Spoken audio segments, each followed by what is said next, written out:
All right, how's it going, friends? Zig coming in at the top of the interview.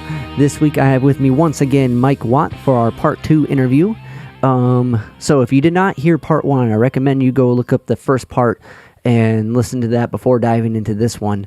I really hated to chop up these interviews, but we hung out and talked for like 4 hours, man. It was incredible to hang out with anyone for that long, especially when you do this type of long form interview thing and you're really just hearing the person.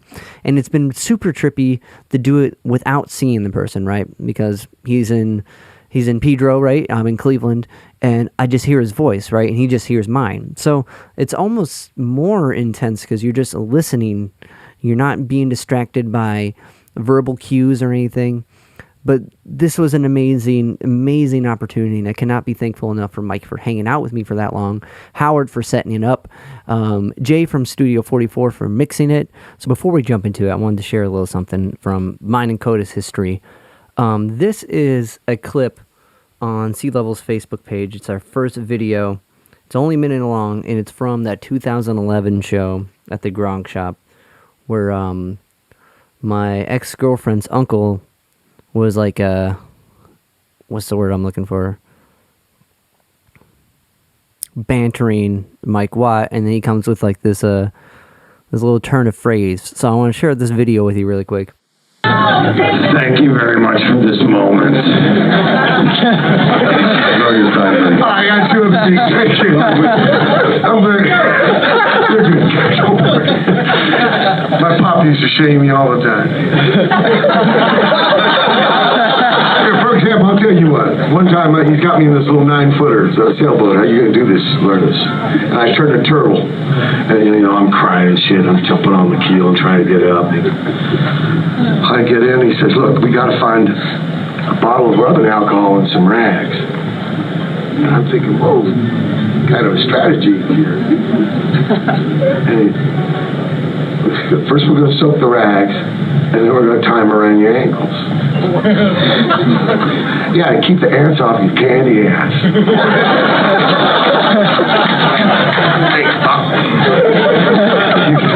He's a chief. All right, Mike Watt, that was from the Grog Shop. The thank you very much for this moment has been a thing with me and Cody since then. We saw Mike Watt 5 times on that tour. Any spot close to Ohio or in Ohio we went to. We need to cover some things up. If you can like, subscribe, rate, review, comment, share the podcast and on those platforms, that would be rad. It helps me keep talking to people and sharing it with you. Also, we just started a YouTube. If you can hit the bell notification, share, and subscribe to that as well, that would be great. Also, near the end of this year, we start talking about the Pedro show in February. Sea Level, letter C dash, is going to be a guest on Watt's podcast and radio show called The Pedro Show, which is an absurd honor, and I am beyond excited to do that. Even just to hear him talk about some of our tracks is going to be mind-blowing. Even if he said they sucked, it's just going to be exciting to hear him talk about. So if you dig what me and Coda do, it's something to look forward to. Here we go, Mike Watt, part 2. Find like a person who's passionate about making the music you have, that you throw, or vice versa. Just to find that the person to be in the band with you who wants to get to the, do the thing is already enough. And like... Bands are trippy things. They really are. Ensembles, collectives. There's a few ways to do it, Yeah. Sometimes you got the shot caller. And I found this out too. With the Stooges, I didn't tell those guys what to play and shit. Well, they're, yeah. Yeah, okay. I try saying that. That way you kind of do you replace the dead guy. You do the old songs. Okay, the old Stooge music. It's beautiful. Other times, usually I put my name in the band, second man, missing man. Yeah. I'm the shot caller. Sometimes, like with the Italian guys, Sogno di Marinaio, we collaborate. I only write a third of that stuff. A new way is with Mike Magetta and this MSSV and Steve Hodges. Mike Magetta writes my bass. I've never been in a situation where somebody wrote my bass lines. I mean, I've learned bass lines from the old guy. Yeah. Or like in the Stooges, or like with the John they Coltrane passed body. away. The guy didn't actually teach me, so I had to learn records. But or with Porno, Yeah. The guy was sick, and Jay Mascis, he showed me the stuff. But this was the guy actually writes me lines for me, and then he writes his songs around it. So I found 4 ways to do the shit now. Collaborate. Yeah. Wow. And there's going to be more, I imagine. I think it's good. Yeah. Society tells you got to be the boss or you're not winning. But if you're always the boss, you're not going to learn everything. You're always going to get your fucking way. Yeah. Okay? So life, I don't know whether that guy wrote the plays or not, but Shakespeare, life's a stage and, different roles. Inhale, exhale. We're not always the same thing. Why not perform different roles? Sometimes you're side mouse, sometimes you're shot caller, sometimes you're, cutting up the pie. And that way you learn how to, when you are shot caller or when you are heading the boat. Right. You're going to ask somebody to take direction. Maybe you yourself should learn to take direction. Yeah. That's a beautiful statement. That's a lesson in the third opera, that life is a classroom. And sincerely believing everyone's got something to teach you. The lessons never lessen. The lessons never lessen. Beautiful. Wow, man. Well, that was my understanding of the thing. Yeah. That you don't graduate in the 12th grade. You graduate when you die. Yeah, I think there was a documentary of, I think it was with you when you were in the beginning, at the end of the first opera and planning the second one. And there was a part in I can't remember exactly how you phrased it, but essentially it was like having beginner's mind each gig. And when you get to the 12th grade, that's when you graduate, you start life. You kind of at the beginning again. And there's almost this in Asia got that shit. When I turned 60, they got it in Japan, Korea's got it, China's got it, Kanreki. Yeah. You're born again at 60. That's your second birthday. Wow. Huh. Because in the old days, if you made it that long, oh my God. Yeah, right. So when I go out to do a gig, if you're going to just fucking connect the dots and sleepwalk, you're cheating the audience like a motherfucker. Yeah. In a way, suspend a little reality and, beginner mind. Well, that gets you in touch with more of the room. Yeah. So not just anywhere with the fucking mask on or bandana over your eyes. You're actually engaged in the moment. Now, of course, you got to be pracked with your guys and all your parts and shit, so you don't have a total beginner mind. But you are working the room. You are engaged with those people who came. Yeah. That's tough. Especially if you're not a born entertainer like me, a scared shitless, I come from playing with D. Boone. And later on, Ig, these guys very, very confident on stage, and I kind of fed off that.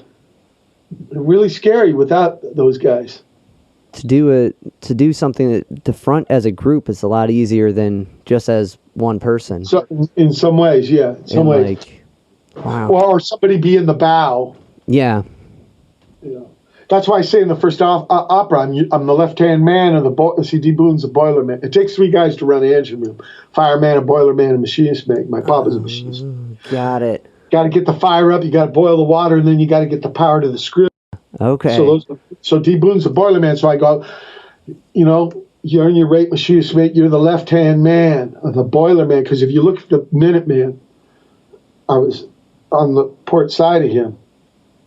How many letters are left? Left. 4.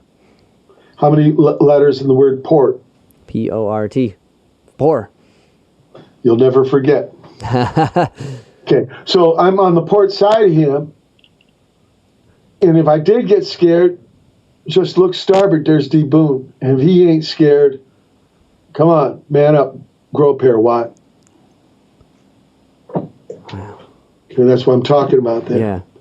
And in the same way, like with Ig, I told his wife once, we get in a gig, those gigs seemed like they were 5 minutes long to me. They would just rush by. But I told her a gigantic garbage disposal could open up on the stage, and he'd jump in, and I'd probably fucking follow him. because he's so charismatic, I get caught up in it. Yeah. Like Ahab in Moby Dick, right? He gets his crew just going, so they're not even thinking anymore. They're just with him. Wow. Yeah. Remember, he gets tied to the whale, and his arm is flapping, and his guys are thinking it's him waving, "Come on!" But it's not, and they go down with him. And I'm not saying this is a good thing, but I'm just saying how that, in a way, it's good as far as getting brave enough not to run away. Yeah. But you do lose your mind in a way, or your individualism, or your. Well, in those situations, if you hesitate, it goes by. The next part's gone. You ruined it. Yeah. I used to have these nightmares. I love that band so much.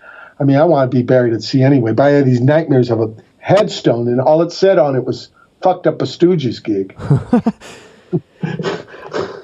Didn't want that. Yeah. I felt I owed that band so much. I mean, our whole movement. We wouldn't have a movement without that band. 100%. And so I was there to be there for them. Yeah. Every note was for them. And so I on purpose, lost myself. Yeah. And, if you're in different bands, you can do different things, Yeah. You don't get sidemanitis, and then you don't get this fucking superiority because you know what I mean? You're going through the different roles. Like the guy at the factory, and then he comes home to help his son learn reading. Right? He's taking the orders, and then he's giving the orders. Life is a lot like that. We stop pretending so much about fake royalty. Life's a stage, and we're playing roles. Yeah. But playing for keeps. I mean, another way to jive. I mean. And to be, I don't know, with the Stooges, to be influenced and be able to be in that band in an important time in their existence and in your journey, and to know Dave Alexander's bass lines and It's funny, his name is Dave Michael Alexander. My name is Michael Watt. Yeah. My middle name is Michael. Same with my bass man. Well, you see, you're like Dave Alexander, and Ronnie's best friend. They went to England when they were 16, and the Stooges was a very organic band. Ig loved those guys, man. They're all gone now. He's the only one left. I mean, James Williamson's from the third album stuff, but the thing that they started with, and you could tell being around them. I was finally the youngest guy, and I've never had older brothers. It was really trippy for me, that whole thing. And then Stooges music, too, on top of it. It's right there with the Little Richard, Jerry Lee Lewis rock and roll, the spirit, emotion trip. It's not about, superfluous shit. It's about the right down to the bone, right down to your gut, man. There's something about that music that really speaks to me. The words, the rhythms, the bass lines, super econ. The bass, actually, this is weird about it because that sickness had almost killed me. I couldn't play bass. Yeah. While I was healing up because the tubes were in me, and I hadn't stopped since I started, with T Boone's Ma. So when I went to play it again, I couldn't do it. So I went back to Stooges music to learn again. Little Doll over and over, which I found out later that bass line is actually from Pharaoh Sanders, Upper Egypt, Lower Egypt. Oh, yeah. See, music is fucking music. Yeah. Okay? So, and then look, TBI, that drum, that's, Motown, Betty Benjamin, the snare on the one. Tapu, tapu, tapu, tapu. All this shit crosses over. People are fucked up, or they just got jived by, marketing people. And the marketing people got jived. We're all jived. To some degree, they make you think that way, and then you start to try to figure it out that way. Halloween. Look, Halloween is the only day all year we admit we wear costumes. Yeah, okay. It is. That's tripping me up for a second. I had to think about that. But you're right. It's the only day people actually admit they're trying to be someone else. Yeah, that's we're all acceptable, I guess. When we're all people, right? And music is music. And of course, the Stooges were made out of everything they fucking heard. As Brother Steve told me when he asked him to join the band for Funhouse, he goes, "I want Maceo on L." Wow. Acid, Yeah. But right? So he's referencing Jim Brown's guy. Yeah. And basically they, and Dave Alexander, that to him is a funk lick. And that's doing blues by flat in the fifth instead of the third, which is an old blues trick too, the lower, because they would do open tuning. Right. So if you put your thumb over the neck, 1 fret back, so you're an octave down of that flatted fifth. It was a way to get minor. Yeah. There we go. All right. That's, Like I've been picking apart some Robert Johnson stuff and the open tuning, and you can only go off all these records. Richie Haven did a version of George Harrison. Oh yeah. Right, the manager of the band that was supposed to go on Woodstock thought it was a bad idea. Nah. So Richie Haven, you go on, and they recorded it. It became a big old, and that's open string. He's using like one finger, but it's the right hand. I had a drummer on the show yesterday, and we're talking about how he went from drums to guitar, and guitar ain't left hand. Jimmy was having some fun with this because Jimmy knew it was the right hand too. In fact, he played upside down so he could palm the knobs even. But the strumming, it's the strumming. It ain't the left hand with the finger in. It's rhythm music. Look, the one big fuck up the Minutemen did was putting George Hurley in the back. That motherfucker should have been right up at the front of the stage like I've been doing the last 20 years. It's rhythm music. Don't be denial of drummers. Is that the idea? Where'd you get the idea? Was that just it? Let's put the rhythm up front, putting these drummers up front from now on? I just thought it was jive. Yeah, it goes along with saying he's stupid and he's not a musician. And what a bunch of bullshit. Chico Hamilton read about him not being able to get songwriting credits. Yeah, drummers can't write songs. Well, I got this with bass guitar too. Yeah, you write some bass lines. No, I use bass as a composition tool. Bridge, chorus, verses. Harmonically, it's pretty lacking, but that gives your collaborators. Nels Klein loves it. Other guys is like, why don't you write the song on cymbals? All right. Well, people are motherfuckers, whatever. Sure. They want a shortcut. They don't want to do the legwork. Was it? And most composers, I think I don't know if most composers, but when you dissect stuff, you start from the root note. You start from the bass up when you're trying to figure out those four parts. They use the guitar. They use the piano or the guitar. Yeah. Well, that's the whole. You got like. But what happens there is you supply so much harmonic information, your collaborators are kind of painted into corners. Yeah. Yeah, you lay it out for them. I think the future of the bass as a composition tool is pretty interesting. It makes for a really good springboard or a launch pad because it leaves a lot of the, it does the rhythm, it does the starts and the stops, but a lot of the harmonic is left up to your other guys. Was it? Yeah, and it gives, kind of going back to our discussion of ensemble, it gives that space to do that. And right. Well, you write the whole song, you give him a tape of something on the piano, he's doing the left hand and the right hand, and it's like, okay, I'll try to fit something in there. I can do what you did.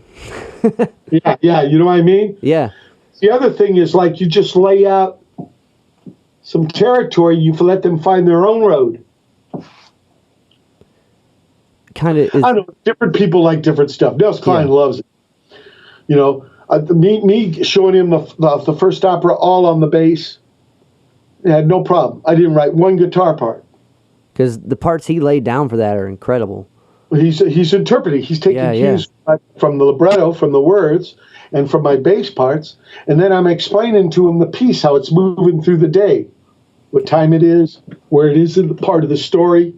He's using all that information to develop his stuff. Wow. Yeah, so obviously, I got to have a trust with him. Yeah. So that's what you kind of need. Besides the skills to pay the bills, you need this trust that man is going to really listen to you, but not like how to march in line, but as cues for him to develop his own artistic expression. And if it wasn't that way, I don't think, if he or anybody in that spot wouldn't be able to express themselves as fully within that, limitation or within that guidance of a thing, it wouldn't be the same result. It wouldn't move as much as it did. And well, he's from the world of he's from the world of improvised music and free jazz and all that, so he's got kind of an inclination. 35 pedals. What's your favorite pedal? The volume. Well, how do you do? All this wild playing and shit. What's the biggest technique? Listening. Yeah, it boils down to the main thing. Yeah, you know what I mean? All this stuff you think is opposite is what he's using as his main shit. What's the loudest dynamic? Silence. What's that? Yeah. Oh, decrescendo for sure. Yeah. I've used technique a lot. Oh, yeah. When you suck the sound out, it's louder than... Yeah, decrescendo is an incredible technique, a device. Incredible. This is what writing the operas helped me develop, was device. That the Minutemen actually were doing in their tiny little world, tiny format world. We were using these things... Even if you get out of time and shit, if you start... Ig taught me this about working a gig on the stage, about beginnings and endings. He says, you can have a fucking turd in the middle there, but if you got two good pieces of bread, which means a good ending and beginning, you're going to choke it down. You're going to get it down. It's going to work. There's certain techniques that you can use that aren't just the same old, like this lick or this chord progression. Yeah. There's other things. Dynamics is a huge one that is overlooked a lot in rock and roll. Too bad. Yeah. Because everything's fair game if you ask me. It's all on the table. Beatles did weird things like, okay, major the whole song and then end on a minor chord. Whoa. Devices like that kind of shit. They could be a rock and roll too. It's interesting, little, like, silence, right? It's a thing you don't think about, right? It's a technique that kind of goes to the wayside, or rest, or like how deceptive cadence, like the Beatles tune, and little things like that. It's with how what you said, Ig said, that makes so much sense, because when you're at one point at the beginning, it just captivates you. If there's bumps in the road, you don't remember those as much as the destination you get to. The da da da da da bum bum, right? Like your brain wants that resolve, and like everything leading up to that is just building tension to that. And if it's a minor chord resolve, or if it's cut out silence, or if it's like a chunk's missing and then it moves, or if it's an odd time signature, it really no one notices the turd. That's an amazing analogy. It's all device. And if you're thinking about work in a room and bring music, bringing an expression to people, you just don't want to you want to take them on a journey. Yeah. So there's bayou, there's desert, there's forest, there's mountains, there's beach. You know what I mean? It's all vocabulary to tell your story. Yeah. It's a beautiful way to put it, because it's not necessarily the... Otherwise, we need one song and one band. that would be a drag. Yeah, a big fucking time. I have a completely off-the-wall question that I wanted to ask a little earlier, kind of talking about Coltrane and stuff. When you guys played, I think it was 2006, 2007, you played the Monterey Jazz Fest? Well, Banyan, Perkins Band, right. Okay. Myself and Nels Klein. So that had to be like, for all these idols that we've been talking to, that had to be like... We went on after John Scofield. Wow. And it was in these little like Quonset hut tents things, and it was all filled with people sitting in chairs wearing sweaters. And I'm thinking, oh, fuck, man. And so I told him, Perk, my suggestion is, let's do Funhouse first. That's awesome. And we go out there, and we did Funhouse, and then we did Maggot Brain, and we did some other thing. A lot of that band was improvised and stuff, Perk. We get done playing, and the boss of the festival came up and thanked us. I was so surprised. I thought for sure these motherfuckers were going to hate it. Yeah. I really thought we were, but they were really beautiful about that. And I just because I was scared, man. It was like recital rock. Yeah. Okay, they're sitting there, you know, folded legs, folded arms, chin stroking, sweaters. And I'm like, and he was bad, man. He was bad. He had these brothers doing kind of funk things, and he was playing I was very inspired by him. And, oh, man, Mr. Schofield. He's got great phrasing. The chick bowing to him and then going on the stage, and it was like, oh, fuck, what? So I looked back at Perk, and I said, man, let's do Funhouse. That's awesome. And you know, because, you know, if we're going to go down, let's, you know, do it right away. And man, you know, it just ends, right? Funhouse boy needs a place to stay. Funhouse boy, steal your heart away. La, la, la, la, la, boom on the one. And so I thought it was going to be like fucking, right? The sound that never ends, the tumbleweeds. And they all fucking were into it. And it really surprised me. That really, really surprised me. That's amazing. Because, like, who was it? Stevie Ray Vaughan, when he did that fest, they booed him off. You know what I mean? Like, here's I can imagine. Cat Beefheart, that's when, who was the young guy? Well, he was young then. Leo Kottke. He quit the band because the captain walked off the stage, almost broke it. If he didn't land on his manners, he broke his neck. That festival has a lot of history. But yeah, performance-wise and just the lore-wise. It has a lot of history. And, you know, I'm not saying these people were, like, below me or anything. I was just afraid of the situation. Yeah, 100%. That's, like, terrifying to be, like, in the realm of it really was. And I just thought, you know, Stooges. You know, and Nels was there, and we had some older guys. Herman Green was on the sax, and Calvin Newborn was on the guitar. These guys were in their late 60s. What a trippy band. Willie Waldman was on the trumpet, blowing some sour-ass shit, but that's okay. It did it. Like, I saw the video, and I wasn't... Yeah, have you seen the video? I think I know what. Yeah, and I just got my eyes closed most of the time. It's like, oh, fuck, I can't believe this. That's like recital time. Oh, my God. You know, I wasn't, like I said, I'm not a born entertainer. I was, you know, but, you know, if you're there, if your number's up, you know, at least go down swinging. Don't, you know what I mean? Put on the big pants.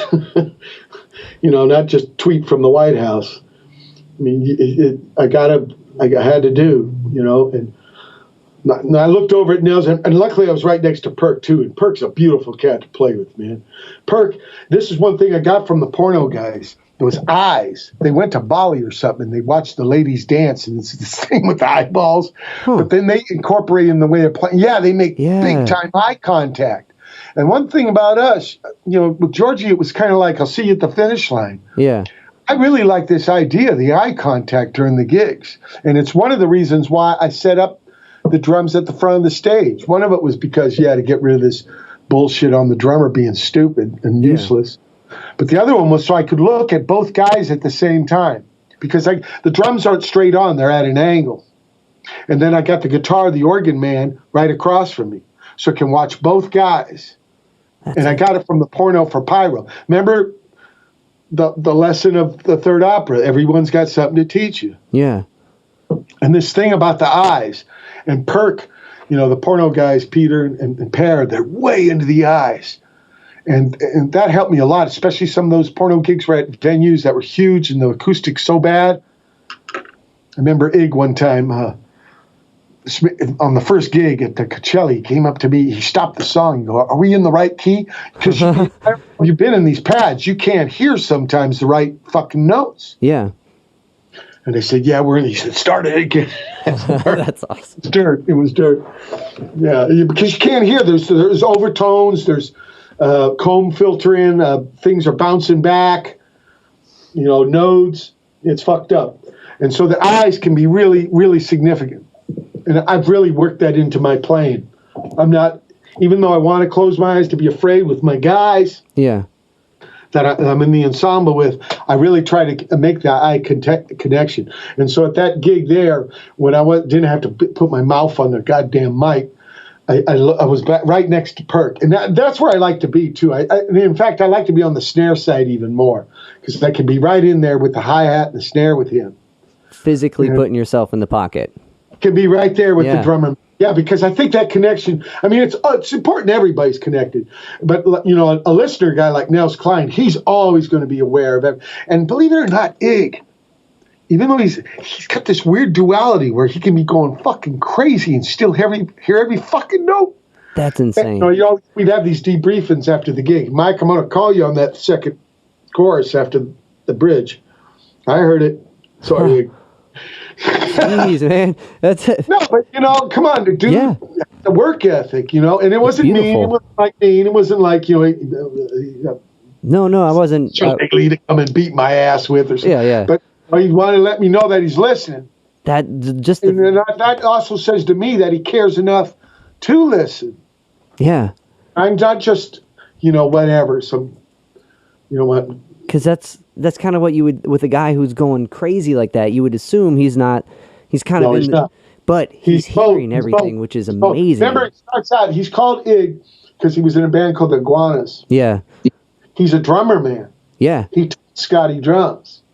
Serious drummer guy, too. Yeah, and I get this a lot from Midwest people. It's about not so much front. I am what Popeye stuff, right? I am what I am. Yeah. And Ig, when he talked to you, it'd be no front. Always look you right in the eye. This is what I mean. You know, when Italians put their fingers up there, this is exactly what I mean, you know. That's how Ig is. And the Ashton brothers were like that, too, and stuff. And, you know, they were all very interesting. Ig with culture, Ronnie with the history, and Scotty with nature, and Brother Steve with politics. They're beautiful cats to be around. 125 months, more than any other unit that I've been with. Wow. Except for touring with Tom Watson. Yeah. That's kind of 20 years over the different projects and stuff, but that's with one of the bands that influenced you that much. Tom Watson's a lot with the eye contact too and stuff. And a bass player, he's kind of like glue. So if you got nothing to stick to, you're just a fucking puddle. That's a good analogy too. Yeah, that's I'm not trying to be fake lead guitar. I'm trying to be the grout between the tiles. Well, most people, they look at the tile. Well, I'm that grout. I'm holding that tile together. That's yeah. No, it's weird how life. You end up where you are from the path that you never would have expected. But people ask me, "What kind of bass player are you?" It's really easy for me. I just say, "I'm D. Boone's bass player." This is where I learned a lot of this stuff. Yeah. This is where I learned a lot of stuff. He thought the political part of the Minutemen was bringing up the drums and bass. He thought the lyrics was just thinking out loud. Yeah. Because we come from arena rock and where there was a strict hierarchy. Definitely. Well, with arena rock, it's the kind of fed thing. And because of the physics, right? Yeah. But that's super that's why I said the club thing was a total game changer. Yeah. It was a total game. Going to see the Germs, oh my God. That'd be insane. Even though I love T-Rex, that was a good get, but it was nothing like, oh my God. The punk gigs were just so, it was different.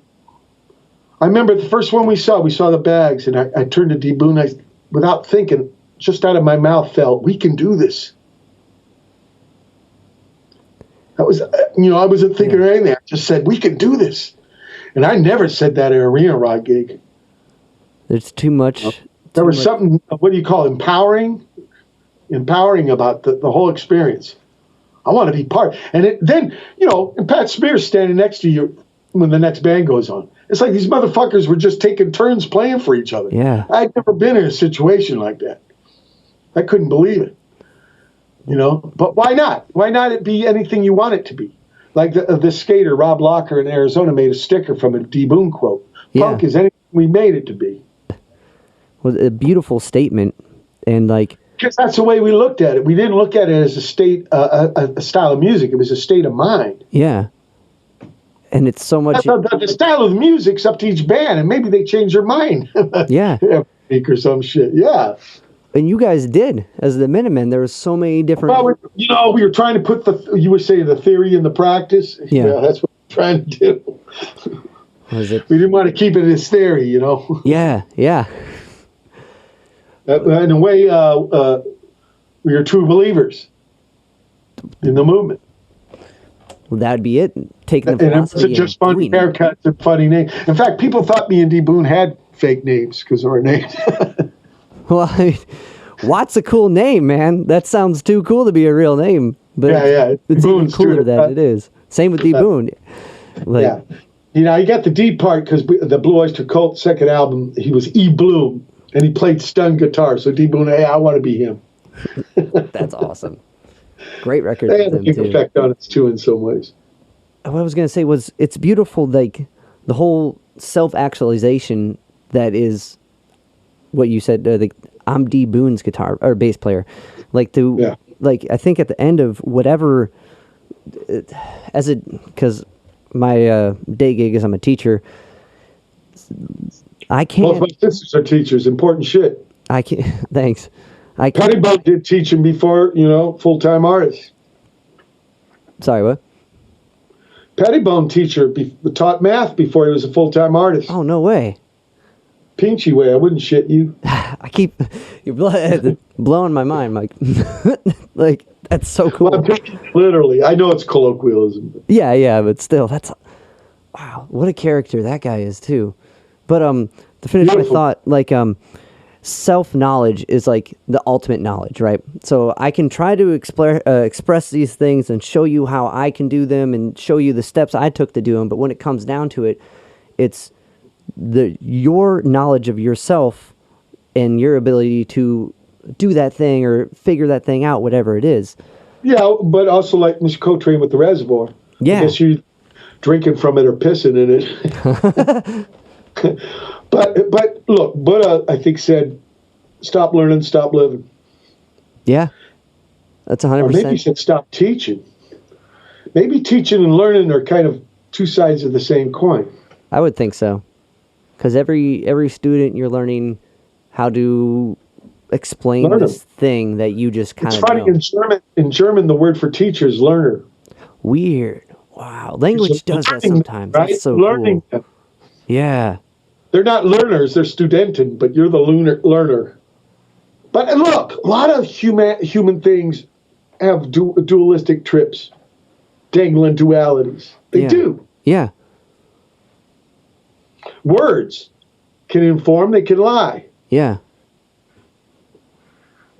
It's how it's wielded. Like that penknife. Yeah. How the art is expressed. There's art in that penknife, the way it was built and stuff, but the real art is what is to be carved, right? Yeah. Well, it's interesting because that I'm trying to find the right. Some people believe that tools are from art, right? So the advent of tools came from trying to carve this thing out. But Dave, like that experience you had at the Shit Hard Center. Yeah. The tool fetish. Yeah. Okay. And in fact, one of the Jamie Connell corollaries is it came from my pop, without asking him. But poor Carpenter blames his tools. For sure. Definitely. Oh man, I don't got the right tone. You got to innovate, right? Yeah. The sitch calls from it. It's what the sitch calls for. Definitely. And you ain't got that tool. Don't give up yet, because you might be able to do what's called a half-ass in the meantime. There's always those workarounds. No, what I'm saying is, the technique, right? Yeah. And tech is useful science. Science you can put to work. Tools, using tools. But remember Mr. Kubrick, right? Mm-hmm. Okay. The beginning of 2001, what was his name? Bone Crusher? He's got a name. He throws the bone up in the air. And it becomes a thing, yeah. What does it become? It becomes a spaceship at one point. What kind of spaceship? I I asked people this because I read the name of it. Arthur C. Clarke wrote the book while he was working with him. Yeah. So I know what that thing is, and everyone guesses wrong. I'm going to be another one. You see that thing at the end. Yeah. What happens at the end? Well, then it goes to the idea, right, that it's... No, the end of the movie. Yeah, this rebirth almost. At the end of the movie is the Star Child, right? Yeah. Well, in the book, we use weapons against it. That's what that motherfucking thing is. Shit, okay. That bone. Yeah. And on purpose, Mr. Kubrick put United States markings on it. But that is not just a spaceship. That is a weapon. That's hydrogen, thermal bomb. And in the book, they try to kill. They think it's an invading alien. Yeah. So they try to kill it. And of course, he just puts it out. And I think the last line of the book is, what would he do next?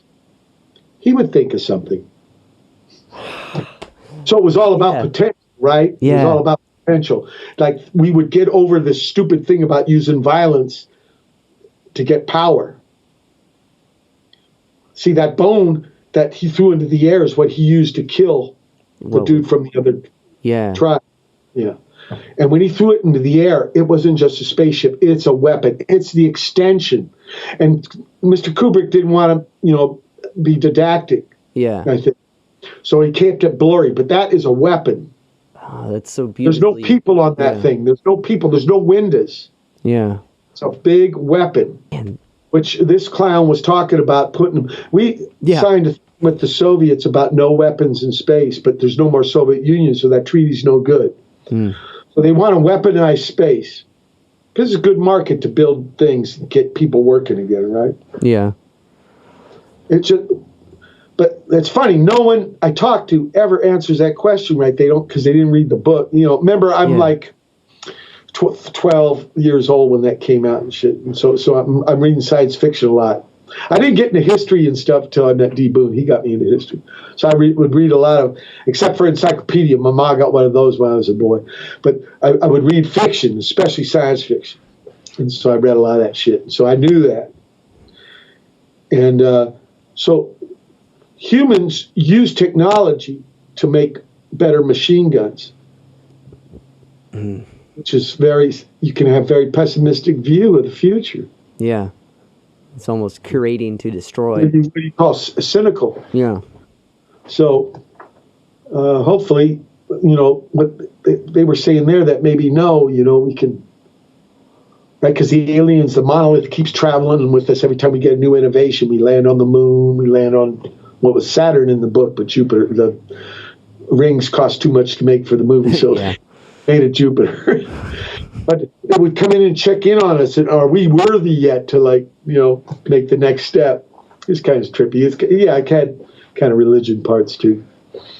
Is it? But this idea of technology about using the right tools, we can't fetishize them so much that we never get anything done. We're always looking for the right tools, the right tone, the right automatic tuner. Fill in the blank. Auto pitch. Voice changer. Yeah. I mean, vocoder's kind of interesting. Yeah. Well, but the auto pitch. Oh my god! And then made it famous was Cher, who can sing like a motherfucker. But but it was a production technique. But see, this is what happens. Well, every song needs this on it now. And that ruins it's like a spice. It becomes all salt or whatever. Yeah, it doesn't become as tasteful. Exactly. Right. Whereas if you used it in a certain proportion, it'd be fucking happening, right? Yeah. Also, Bogart's the whole fucking thing. No nutrition. I have never read the book for 2001, so... Yeah, he was brought on with it. It took him like 5 years to make that movie, so he's brought on. He worked with NASA, but Arthur C. Clarke was actually writing the book, too. So the book comes out. Yeah, not a lot of movies are like that. They write a book with the movie. Yeah. Not unless it's like a marketing thing, like a Star Wars thing, like now, like a new. No, it was actually like part of the script writing device. Wow. Yeah, I'm definitely gonna have to crack that back open. I have a one of my best friends studies film, so I'm gonna have to pick his brain. He only made 15 films, right? So he spent a lot of time on these motherfuckers. Yeah. Now with The Shining, he just bought the book and changed everything. Yeah. He didn't work with Steve King at all. That's another thing that's interesting. He said he wanted to make a real scary story. He did. That movie definitely holds up for that. And I think because he brought in the racism stuff, and maybe he didn't have the goofy shit like the talking hedges and shit. He stuck right at the racist native and black and stuff. Yeah, it's really scary. It's interesting with horror movies how they can like diverge into like almost what terrifies people at the core of it and hide it in such like a gruesome way. Absolutely. And I think that's totally what he was trying to do. And he made a good one. Only 13 movies, but and obviously the beginning ones weren't the same, but yeah. I mean, Tom Watson's heavy into Stanley Kubrick. Yeah. And luckily, with the YouTube.com, there's a lot of documentaries and informations. The internet's not all bad. It's in some way, it's totally like having your own website is like having your own fanzine. Yeah. Well, in a way, it's like Wikipedia, right? Encyclopedia. And I got it. My mom got this when I was like 5, right? This door-to-door guy sold World Book.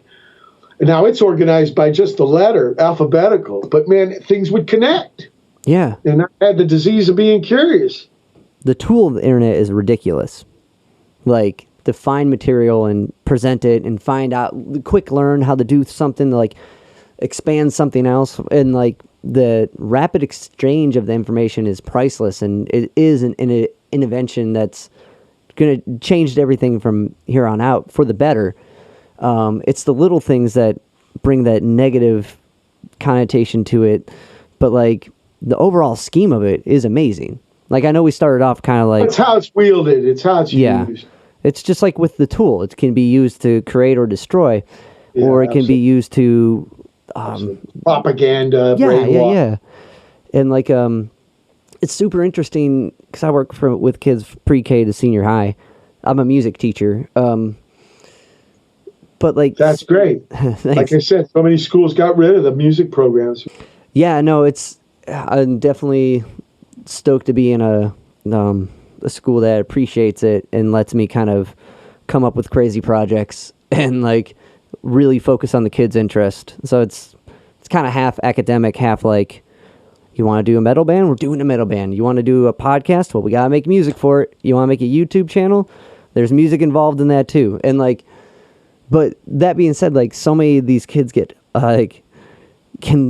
they know everything you're talking about right from the rip. And it's like, it's really incredible how fast and like they process information and how fast they lose interest in it. That would be the negative part of it. But the amazing part is like, all these kids know all this stuff. I can have a conversation with a kid that's like 12 with like relevant stuff. As when I was 12, I wouldn't be able to have that conversation. And like, so that's, I think, the beauty of it. Well, you know what's really beautiful about that, what I'm hearing, is you got faith in the next shift. And this is what problem, I think, with people that are less younger. They're jealous. Yeah. And they're afraid of the next shift. And they won't let go. Yeah. We got to realize that they inherit. So it's good to have some confidence in them. They're not perfect. There's a lot of stumbleoni. But they are the next shift. And we're going to be the last shift. Yeah. And that's hard to accept. But that's the reality of the dealio. It is. It is, because so much of what drives you through a thing is kind of being that first shift, right? And I don't know. I'm pretty rose-tinted contacts that are permanently installed. Like, I'm always looking on the bright side of stuff and, like, trying to see the best, even when they don't believe in me or I don't, or just in general, if it's a gig or whatever.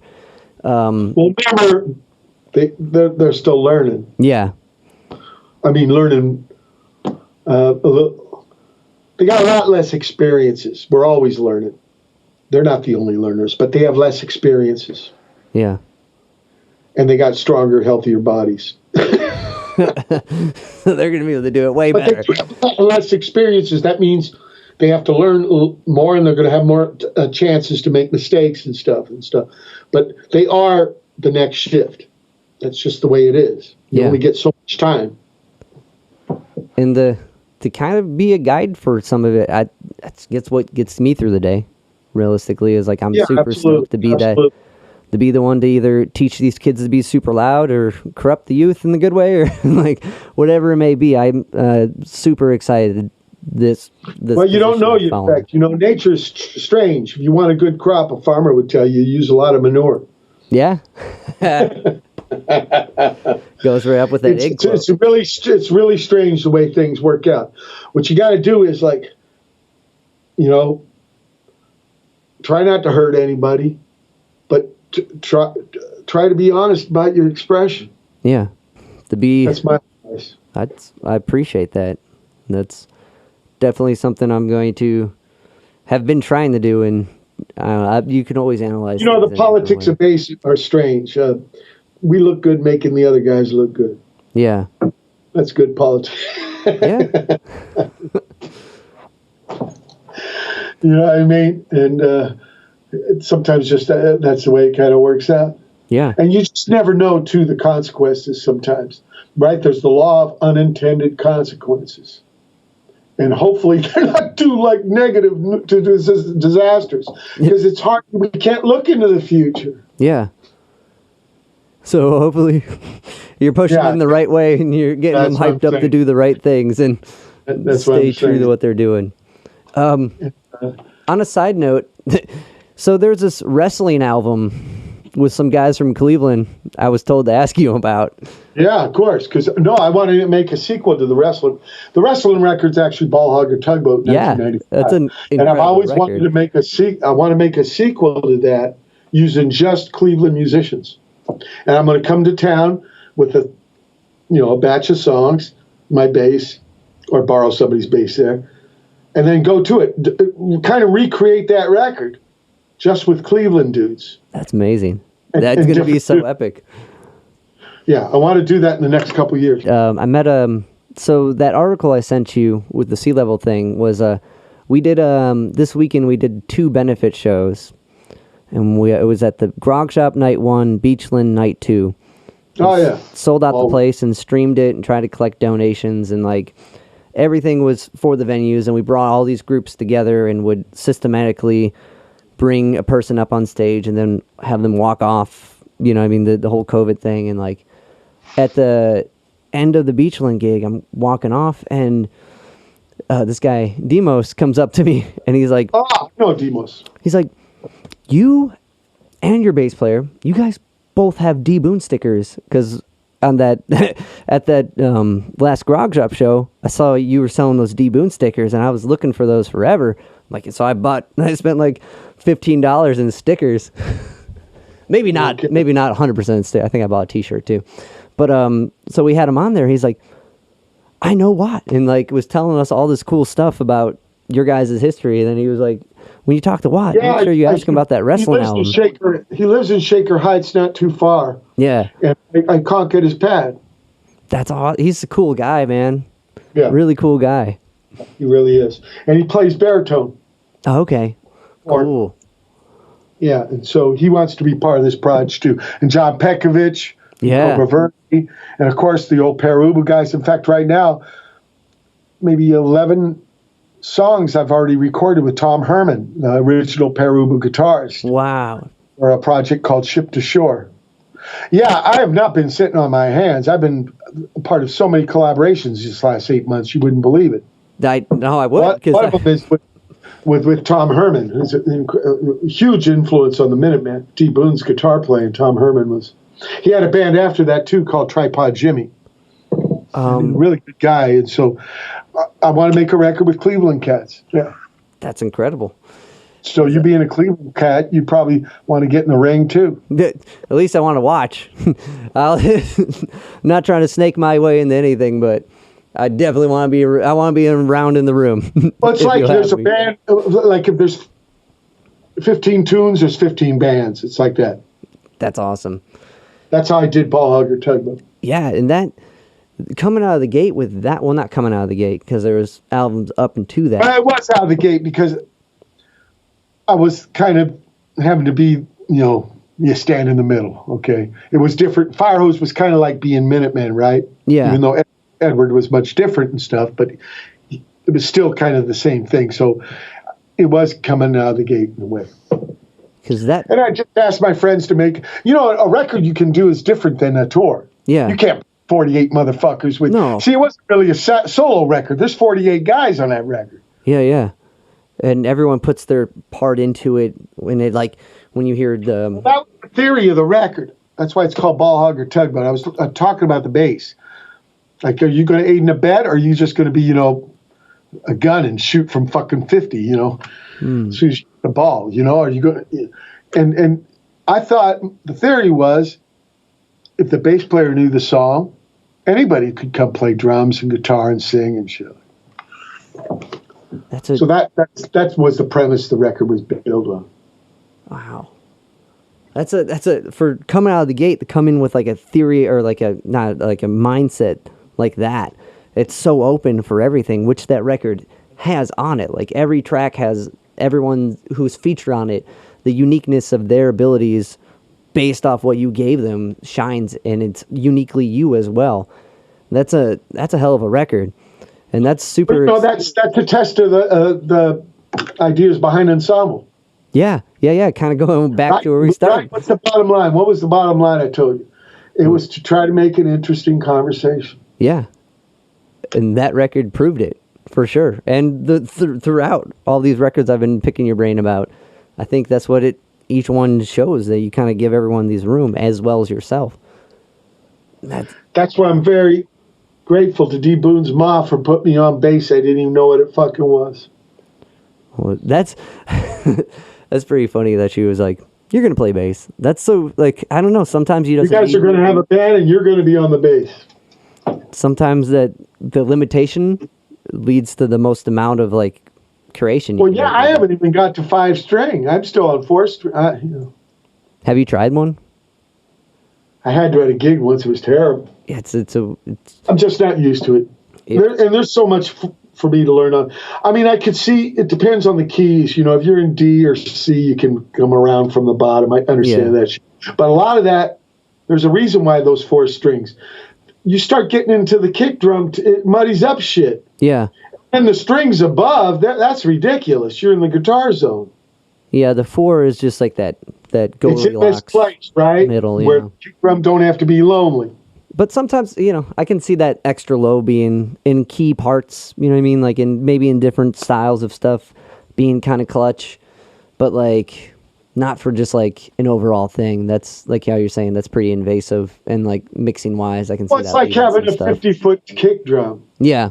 Yeah. How low do you have to go? And there's a guy down there already working that area, so you got to watch out. Yeah. Yeah. I heard this Robert was part of this thing with Perk called Infectious Grooves, and it'd have this big intro. Robert's an incredible bass, right? He's with the Metallica guys. He found the Jocko bass. But anyway, you'd have the big old intro, and then the band would kick in, and all the shit disappeared. He found the Jocko bass? That's because those sounds are already done by other instruments. Yeah. It's a big problem for me with jazz fusion anyway. Yeah. I'm being a hypocrite a little here. I'm saying music is music, but something about jazz fusion. Well, everyone's got their taste. There's nothing wrong with that's personality, is liking and not liking something. I think for the majority of music, when it comes down to people like the people, right? You break up the Beatles, right? Some people go, I'm a Paul guy, I'm a John guy. It's the Beatles, you know what I mean? The music's the same. There's something about personality that people reflect and resonate with. There's a Charlie Mingus song called Cumbria Jazz Fusion, but it's not the stuff I'm talking about. Yeah. It's like the talk shows in between when you go to a commercial or something. Oh, okay. And we'll be kind back. of funky. Like everybody's playing lead guitar and trying to be funky. Yeah. There's just something, but it ain't really like funk. It definitely ain't Jimmy. Yeah, there's something about jazz fusion that's really bizarre. Yeah. And it's not for lack of technique. I mean, these motherfuckers can play. Yeah. You know what I mean? They can play. Nothing against them. It's just that way of doing it, or something. Yeah, it's kind of. It was in a transitional phase of rock and like old school jazz and trying to redefine this stuff and like take it to one spot, take it to the next spot or whatever. And like, but it's got a tone. It's got a tone. Like jazz fusion has a tone, and you know what kind of era you're listening to. Not that everything does, but there's something there's parts of things and stuff without going, whole hog, I guess. Yeah. But yeah, there's something about, because like I do like Bitches Brew, and that's probably the beginning of it. Yeah. And I saw Mahavishnu Orchestra, and that might have been part of it. I saw that Birds of Fire tour, and I like that, and I like that record. But man, there's a lot of stuff. I don't have a Yellow Jacket record. I was listening to It's not like those guys can't play. I mean, they can play like motherfuckers. It's nothing against that. Yeah. It's just about it. It's kind of. I was listening to an interview with it was that Miles doc. It was The Birth of Cool. When he gets to that jazz fusion point in his career, and I can't remember who the bass player he had at the time. Trippy. Michael Henderson? Well, he had two of them. He had Dave Holland on a stand-up. Yeah. But when he used electric, Mike Henderson was not, he was Stevie Wonder's. He was from Motown. He found him at the Apollo. He even told Stevie Wonder, I'm going to take your bass player. And he ended up a disco singer after Miles Davis. I loved his playing. It was really economy. Yeah. He was from jazz fusion at all. So there was something pure about it. Like, and he asked, I guess, his upright player to start playing electric, and the guy was like, he wouldn't take that step. He just like, not my thing. Yeah. And well, he just wasn't from, Dave Holland wasn't from that. He's a great bass man, but he goes, so same with Charlie Mingus, the Atlantic Records tried to get him to do a record with Stanley Clarke.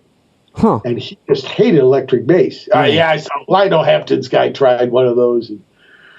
But he tried to show Stanley Clarke take the A train. Stanley Clarke, I don't need to learn that.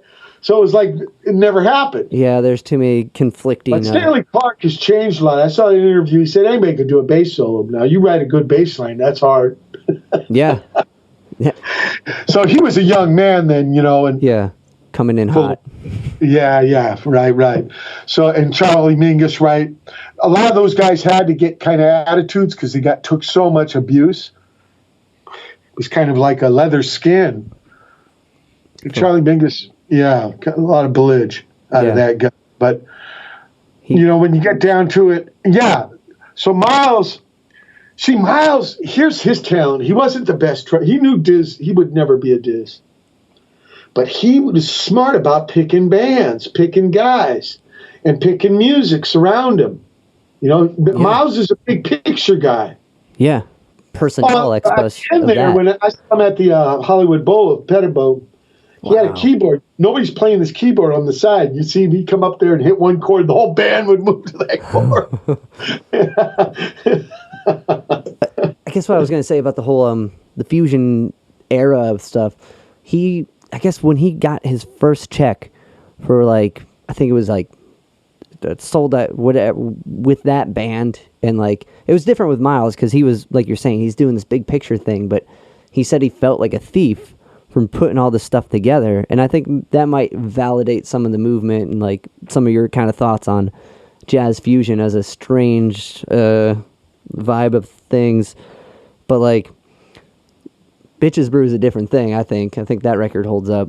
And then Live Evil. Yeah, I mean, and look, he names one of the songs John McLaughlin. John McLaughlin, he was a sideman and shit, and he came into he's the Mahavishnu guy. Yeah. And Miles Davis writes a song with your name, like Mr. PC, right? Paul Chambers. Yeah. John Train. So some guy like that writes a song with your name. You're not a guy, and not hiding it. And Mr. PC took me a while to figure out. I'm like, what? Who's Mr. PC? What is that? And but when you read about it, and you're like, oh, Paul Chambers. Like, yeah. That's a goodie. Paul Chambers, incredible bass man, but terrible junkie. Yeah. I don't know how he played that way. Incredible. Yeah, I mean, I guess you could say the same about Bird. You know what I mean? How do you? Same thing. It's unbelievable. But, you know, like Meltzer said about John Coltrane, you could kick dope out of the temple and get better. Was it? Did you always remember that lesson? Sorry, did you ever throughout your tours go to that church, the Coltrane Church? Up in the city, yeah. I took my organ player. It was in different places. This was when it was on Gow Street, and I remember on Divisadero. I went, yeah, it was Reverend Franzo, you know, with the tenor, and he did rock and the whole shit. And I remember he looked at the organ man. He goes, "We're going to go to work." Huh. It started off with Lonnie's Lamont for 45 minutes. Yeah. Wow. Lonnie's Lament. Yeah. Yeah. Lonnie's Lament. I think he had his son on the drums and daughter on the bass, and the ladies were doing like kind of vocal, and it was incredible. He did a little epistle at the end, but mainly it was jamming. Wow. On Coltrane tunes. That's amazing. Because like I've seen flyers going out and playing in different towns and stuff. But John Coltrane as a god or anything. It was more like he's a messenger with the spirit. It's not like false idol shit. Yeah, it's not more like messenger with the spirit. Like he had little icons, right? And one of them was like the horn with fire coming out of the tenor. Yeah, which in stained glass would look sick. Like. Yeah. Well, these were like little icons, you know, those Ruski things. Yeah. Wow, man, I always wondered how that panned out. So that sounds like a trip. Still going. Yeah. I think at Hunter's Point now. I think might be a challenging times to try to check that out, but Well, you know, he said it helped him get off shit. Yeah. Went to you know the story, Reverend Fonzo. He saw John Coltrane, and I don't want to do junk anymore. There's something about that record, man. There's something about that. It fills that need, that void. I don't know. There's something and like you were saying with the meditations, post and pre, those, I don't know. Everything with this music, there's something spiritual and driving, but that record resonates. And like, well, his daddy was a preacher. Yeah. And involved politics, and his grandfather, but they died early. So he was raised mainly by women. Yeah. He's from North Carolina, I took the Italian guys to Hamlet and then High Point where he grew up. And then he moves to Philly as a boy. So that's why that's why it's trippy to see Denzel, because he's got this accent, you know, that Denzel don't. Of course, Denzel has a different background. Nothing against Denzel at all. I'm a huge fan of him. Yeah, he's a great actor. It's weird if you know John Coltrane's voice. And like, what's... Or like Miles' voice. Miles he lost it yelling at Philly Joe Jones, right? In the studio. Yeah. So he's got this kind of horse, you know what I mean? Yeah. So it's weird when you hear another thing. Someone talking clear. Their words. Yeah, even if it's their words. Yeah. Was it? And with Coltrane, he was like, at least his. I liked how you said it's important to hear his voice, because you don't hear it too often. Like you hear what this guy says with music, loud and clear. But when it comes to him, like actually speaking, he's very kind of subtle and quiet and reserved. Yeah, he never goes off. Like, I remember this. I got it. Yeah, I've got maybe a couple hours of him talking in this interview in Japan last tour. Yeah. The guy asked, "What's the difference between classical music and jazz or other music? He goes, well, I don't know. I could be wrong, but maybe classical music is about sitting down. Yeah. I mean, he was like that. Yeah. You know, he never gets pissed off. There's this one point, I guess Downbeat had written some anti-jazz, you'd make a bunch of noise and shit. And he laughs. He goes, what got us was like they were trying to say we didn't know what we were doing. And he kind of giggles. But the guy don't get pissed. Yeah. The guy don't get... Yeah, he always keeps it calm. He always takes the humility side of something.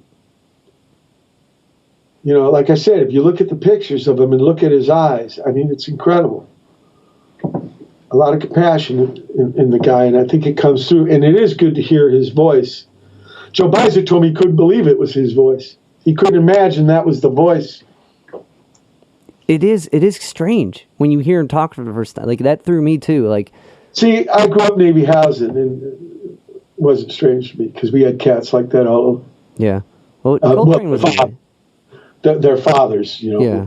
I was with their boys and shit. But you chowed with them and played with them. And I remember the first time I heard Jim Brown say it loud, "I'm Black, I'm Proud." It was at a birthday party where all of us in the backyard. It ain't a trippy thing. We're all singing it. Yeah. You know, what they taught us was like, you're all sailor sons. I told you it's the 60s. It's different. Yeah. 60s, and when you moved out and you saw civilians, it was different. But inside the Navy housing, it's way trippy. So with that when I, you know, the freaky thing for me with bebop was just the way music was. It was like punk movement. I was used to only the radio rock. You know, I didn't know about these other things, so they were new to me. But the people making it, when I met them, like at the gigs at the in Hollywood and stuff, and then or Navy housing with, you know, different guys. Yeah, people are people. Maybe they didn't fit in so well, but they're at that gig and you're at that gig, so you're in that world with them. It might be okay, huh? And so you cut each other some slack, and you learn from them because they got experiences you don't. Maybe I learned so much from them cats, and like a lot of them I still don't know their names, right? Fake names. And yeah. In Navy housing, everybody had first names, everybody's last names because, you know, military. And just a strange way of meeting people and, you know, making human contact and learning from them, but not such a bad way. I think I have a lot of positive experience from that stuff. A lot of positive stuff. Hardly any negative stuff by being with different things. Yeah. Yeah. I think that's the takeaway from experiencing different things should be that. And I think a lot of people are afraid of that. And like hearing that, you know, it just immersing yourself in different experiences. Well, there would have been no Minutemen without the movement for sure. Was it? And I would never, yeah, no way. We'd be just, me and D Boone would be, you know, doing Creedence and Blue Oyster Cult in the bedroom, you know. But, you know, and then the Navy, you know, brought me out to Peter. I would have never met D Boone. You know, it's weird how things work to bring you to where you are. I would have been in Virginia, or I might not even been in Virginia, right? That's the biggest Navy base. That's where I was born, in Portsmouth there. Then later I lived in Norfolk. But I came out here to Pedro. I mean, I'm not saying everything that was meant to be, but it did turn out the way it was. And a lot of it was kind of going into strange environments, meeting people. D Boone, I meet him, he jumps out of a tree, thinks I'm his butt. Another fake name, right? Eskimo. I said, I ain't Eskimo. That story is so like... changes my whole fucking life. Changed my whole life. Him having bad eyes and not seeing me. Yeah. You know, so you never know. So I think give things a chance, you know, give things a shot, especially if it comes to learning another perspective. 100%. It's life's so absurd in the little things that happen that lead you down this path.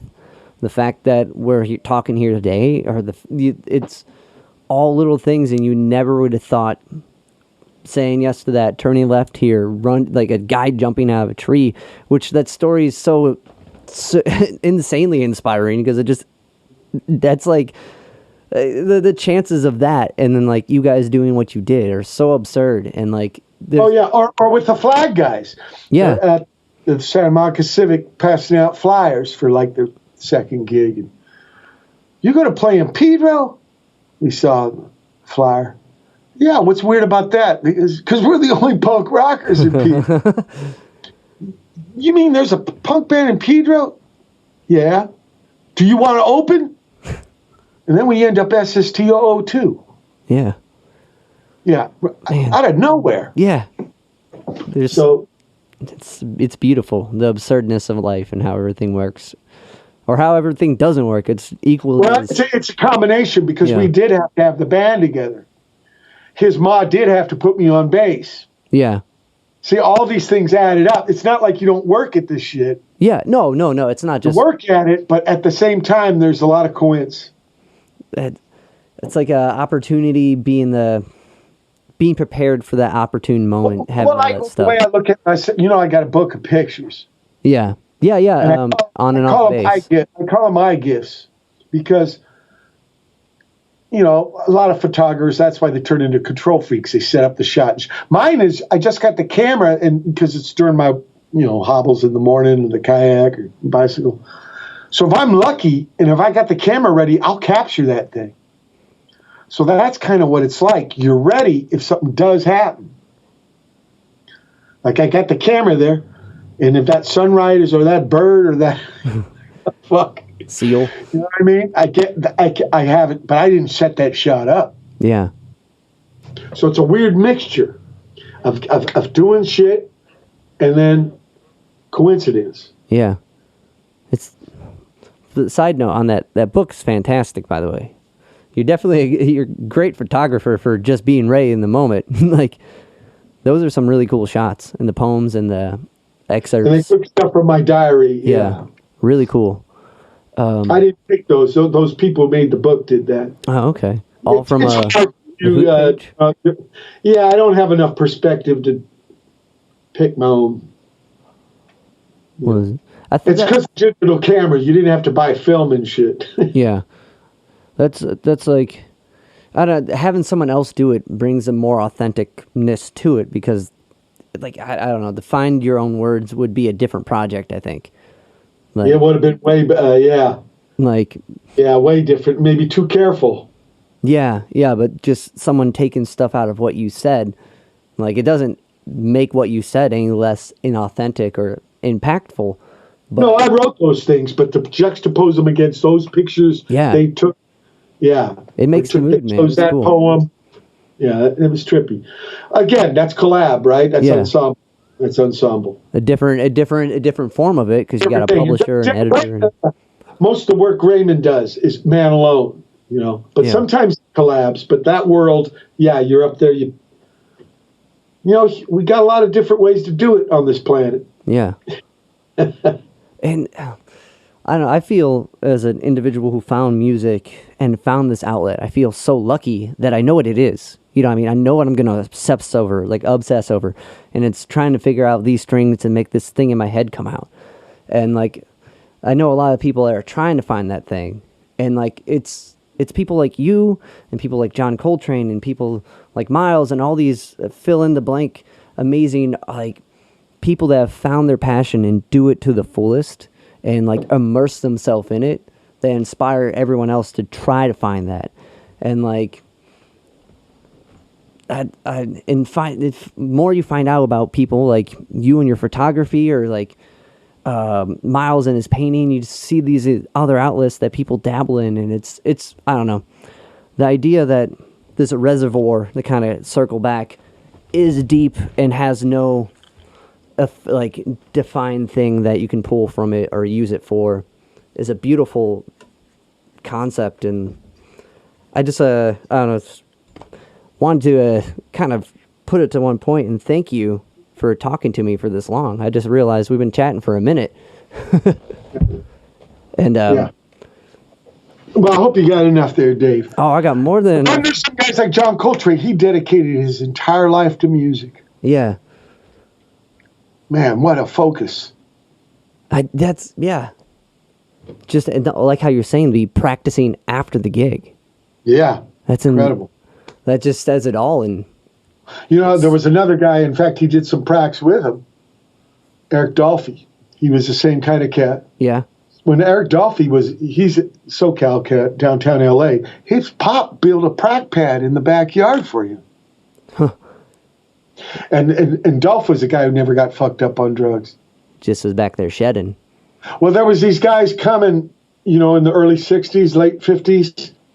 The guy who Miles Davis thought was going to be the next trumpet man, Clifford Brown. Yeah. Oh, man. He got killed in that car wreck young. he was clean too. So there was another kind of thing coming. And I think John Coltrane, in a way, was spearheading this, although Diz was pretty good. But a lot of those guys, a lot of problems with the Drogas. Yeah. Chet Baker, oh Yeah. my God. So I went to CSU for jazz as well, and there was this guitar cat that was he was in the Chet, and he always would be like, Chet sings. He was all like, Beautiful voice. Yeah, he was always riffing on the bit though, because he would Chet. There's so much Chet did, right? But beautiful voice, beautiful tone, amazing Beautiful musician. looking man. Yeah. Yeah, that too. He was with Jerry Mulligan. I mean, that was very successful. But and Jerry had to fight heroin. He finally beat it though. But yeah, not the same. Yeah. The same. That strong stuff. But man, I think he fell off a balcony, or maybe a dealer pushed him in Amsterdam. what do you think? You think it's more of the dealer, or do you think it was the... It's called Let's Get Lost or something. Okay. There's a doc on him. I have to check that one out. That's what that theory. They might have been he owed money. You see that Sun Ra doc? The joyful noise. There's one called Space is the Place. Oh man, I gotta see that one. There's a book named after him, John Sweat, but he didn't have the problem with drugs. Yeah, I know, that was just a side thought of documentaries. He lived most of his life with a hernia. Huh. A lot of pain. Yeah, he only got it fixed at the end of his life. Man. From Birmingham, Alabama. Sonny Blount, great cat.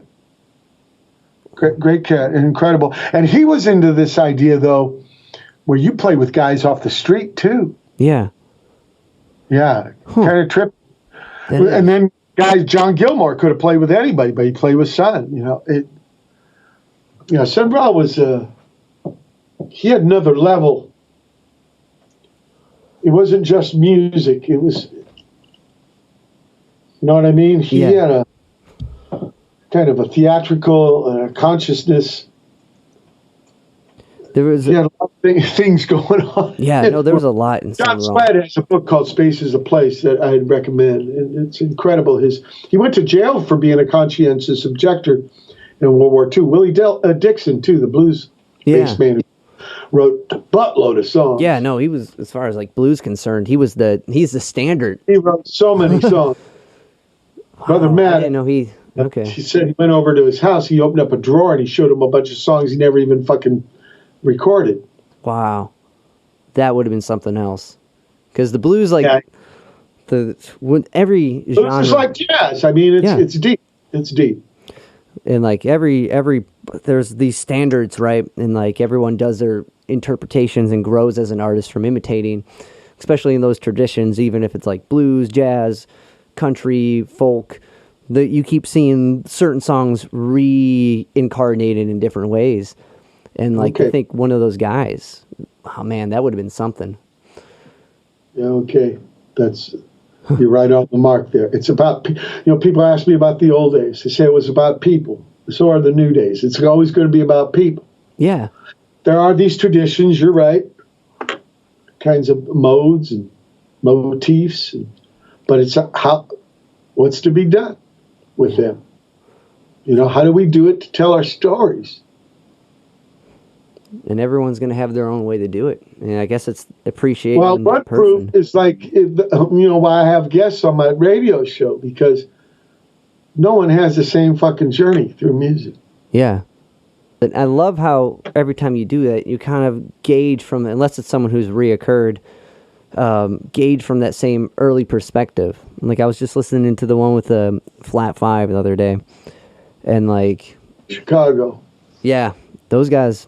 Great harmonies, man. Those guys are tight. And the Trippy, that band is based on songs that one of the guys' brother writes. Yeah, and they're all kind of goofy things. They're like... Well, he writes for like symphonies and shit. Yeah. It's trippy, but that just shows to go you. The music can, be from anywhere, going anywhere. Why not? Let it be dynamic and flexible. But the way that you kind of approach sharing the story of it and learning from that, it goes back to your own the third opera, the lesson's never less than. It continues, and everyone's got their way to share it. Especially the starting points, and I get into their starting points because I want people who might be listening not to be afraid if he hears these people, you know. Yeah. He told me about, you know, he was a drummer, right? And then he saw Lou Reed and the Velvet Underground. He said, "Fuck, I'll try singing." Yeah. Lou can do it. So that's I'm kind of borrowing that. That's a great example. Or whatever. Even like with your own, how you and Dee didn't know how to tune strings. You know, like some play it loose, some play. With me and my bass man heard that, we're like, that's where we were. You know what I mean? Like that's how bad our ears were. I told you at first our ears couldn't hear shit.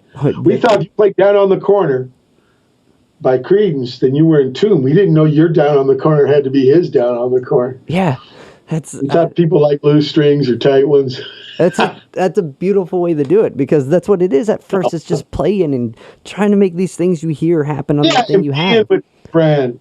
That's definitely. And this is how we're together. Yeah, and that's important. So, remember, it's ensemble.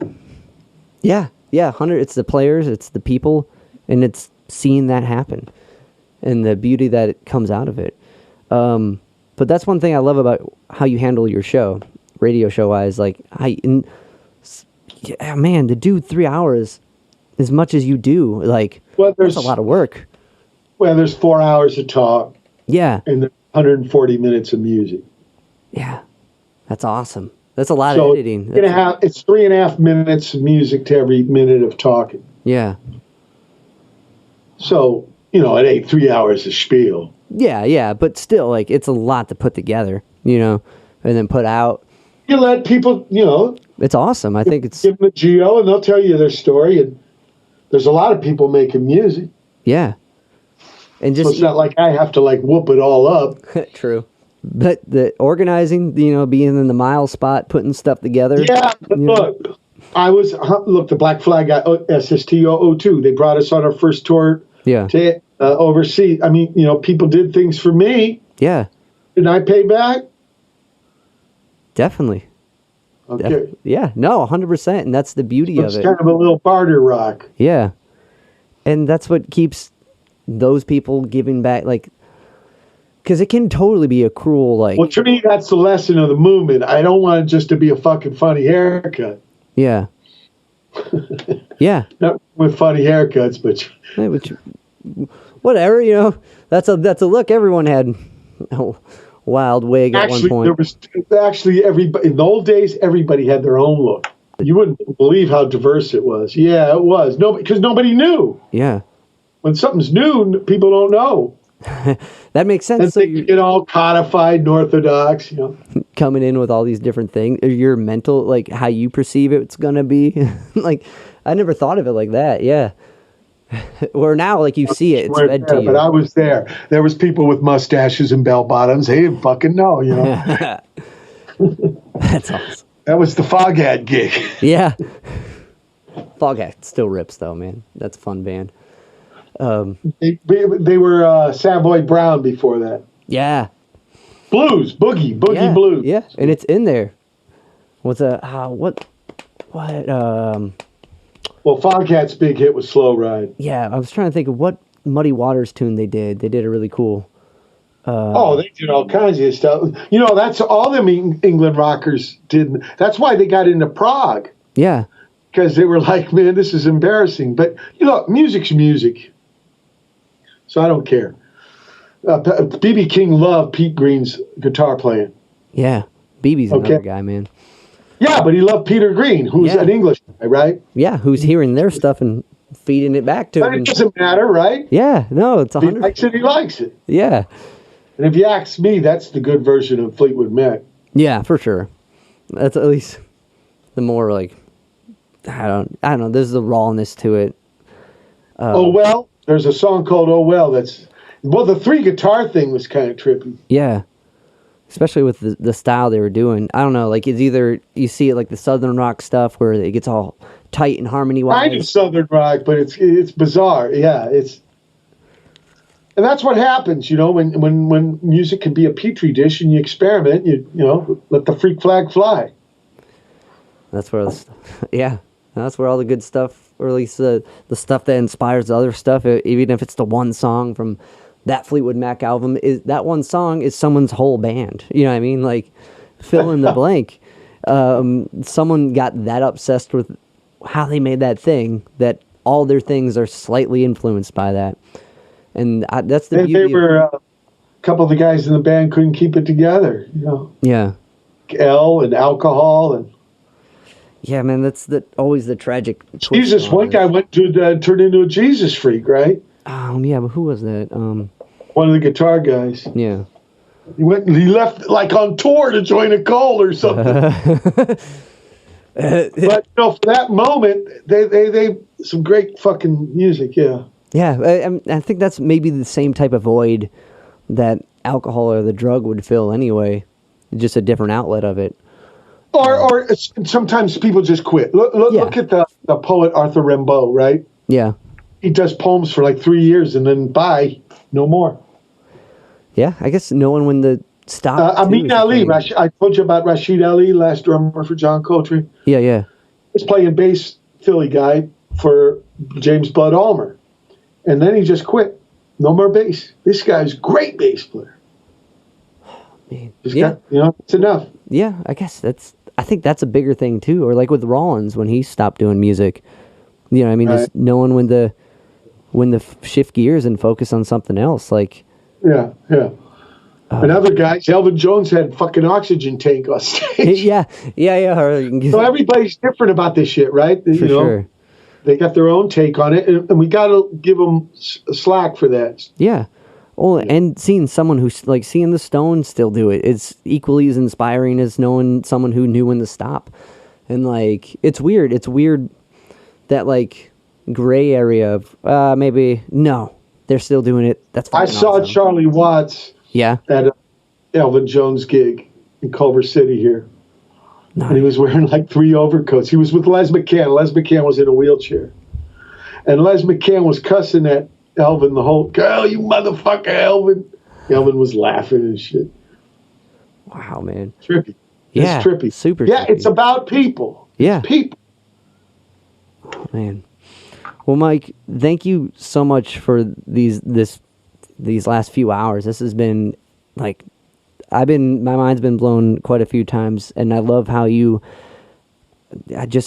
interpretation of things it's making me redefine some things, and I really appreciate you taking the time to chat with me, and with the hiccups in the beginning and with the hiccups in the email, I really appreciate you giving the Sea Level tracks a spin, and we'll have you on a show. Yeah. Let me know when you want to do that. And there's spaces opening up in probably February because I'm doing 5 a week now. Wow. Okay.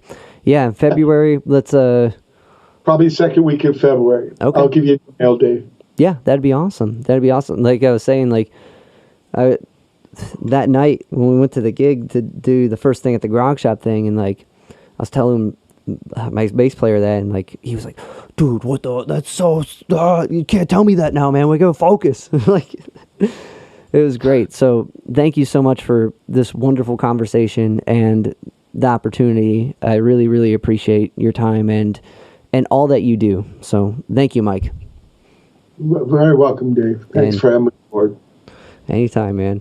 I'm definitely gonna be buying an expensive book here in a couple days, so okay. I'm excited to crack open that Coltrane and book. Space is the place too. You want to get that one? I'm gonna do this Coltrane one first. I think this is gonna be a pricier ticket mentally and financially. For sure. I got the John Zwed one used for like $5. Yeah, but it's thick. But I read it in a week. It's very interesting, Sun Ra's story. Wow. Yeah, man. Space is the place. All right, Mike. Well, thank you so much, man. You have a lovely rest of the day, and I'll touch base with you with an email. And yeah, man, this has been incredible. Thank you. Okay. Safe seas, Dave. All right. You as well, my friend.